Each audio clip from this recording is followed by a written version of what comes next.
কেবলটির নাম হলো data cable.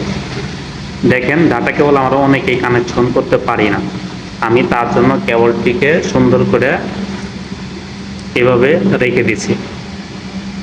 প্রথমে এখানে কেবল থাকে 8টা কেবল থাকে, জোড়ায় জোড়ায় 4টা, টোটাল 8টা কেবল থাকে প্রত্যেকটা। এই দেখেন পেজ টু পেজ আছে। তো এখানে আপনি প্রথমে দেখতে পাচ্ছেন, প্রথমে আপনি যেভাবে এভাবে আপনি কানেকশনটি দিলে প্রথমে দেওয়া লাগবে হালকা কমলা কালার, তারপরে ফুল কমলা কালার, তার মধ্যে এই দুইটা তারের কালার 19-20 হয়, দেখা যাচ্ছে সবুজ কালার। তারপরে আপনি দিতে হবে হালকা সবুজ কালার। তারপরে এই যে এখানে একটা তার আছে, এটা হলো নীল কালার।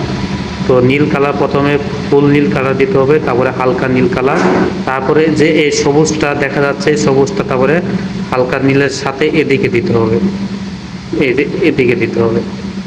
তারপরে আর আছে আমাদের দুইটি, তারপরে হালকা কপি কালার দেখা যাচ্ছে, তো হালকা কপি কালার দেব, তারপরে ফুল কপি কালার নাচতে হবে। এভাবে মূলত আমরা এই কেবলগুলো কানেকশন করে থাকি। তো এটা করার পরে তারপরে এখানে একটা পাঞ্চ মেশিন আছে, পাঞ্চ মেশিন দিয়ে ঠিক করলেই সুন্দর করে লেগে যাবে।